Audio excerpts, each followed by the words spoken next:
বাঁচলে একসাথে, মরলে একসাথে, ইনশাআল্লাহ।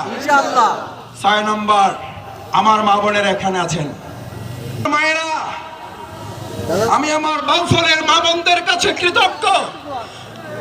আমার ৬৭ দিনের রিমান্ড আমি যখন পঙ্গুত্ব হুইল চেয়ারে করে নিয়ে আসা হয়, আমার সহধর্মিনী ডাক্তার জাকিয়া ফারহানা এখানে সাক্ষী, এখানে উপস্থিত আছেন আপনাদের মাঝে। আমাকে মাঝে মধ্যে গিয়ে বলতো, আজকে এক মা মেসেজ দিয়েছেন, তিনি আপনার জন্য তাহাজ্জুদ পড়ে চোখের পানি ফেলে দোয়া করেছেন। এক মা মেসেজ করেছেন, তিনি নফল রোজা রেখে আপনার জন্য দোয়া করেছেন। এক মা মেসেজ দিয়েছেন, তিনি আপনার জন্য একটা সাদাকা, একটা মানত করেছেন। আমার মায়েরা বোনেরা এখানে যারা আছেন, যারা আপনার এই সন্তান ছোট ভাইটার জন্য রোজা রেখেছেন, মানত করেছেন, সাদাকা দিয়েছেন, আমার 4.5 বছরের জেল জীবন, আমার 4র্থ সন্তানের শাহাদাতে আপনাদের চোখের পানি ফেলেছেন। এবার শরীরের ঘাম ঝরিয়ে আগামী 12 তারিখের কেন্দ্র পাহারা দেওয়ার জন্য ভাইদের পাশে আমাদের মা বোনেরা দেয়াল হয়ে দাঁড়িয়ে যাবে।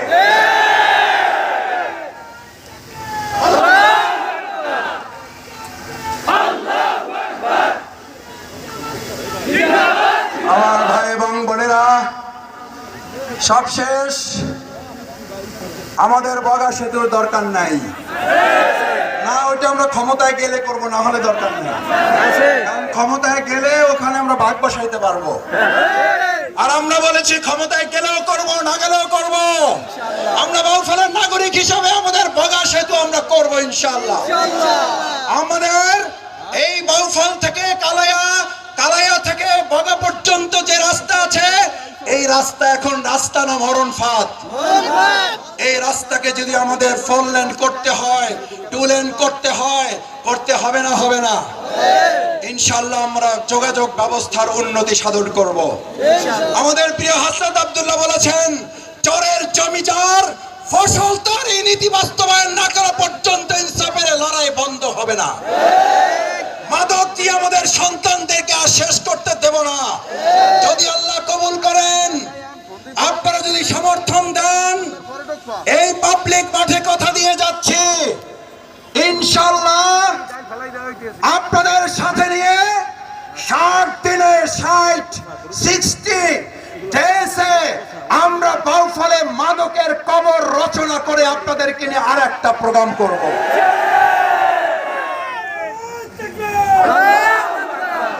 আমার ভাই এবং বোনেরা, আপনারা যদি সুযোগ দেন, আপনাদের সমর্থন, ব্যালট এবং পবিত্র আমানত ভোটের মাধ্যমে সৎযোগ্য প্রার্থীকে নির্বাচন করতে পারেন, আমি আপনাদেরকে কথা দিচ্ছি 90 দিনের মধ্যে বাউফলে দুর্নীতির কবর রচনা করা হবে।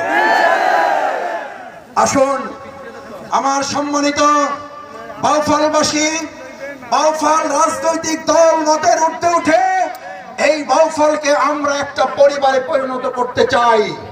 বাউফলের পরিবর্তনে আমরা সমস্ত আলেম ওলামা, ইমাম, খতিব, মুয়াজ্জিন, আজকে যত সম্মানিত ওলামায়ে কেরামগণ আছেন, আমি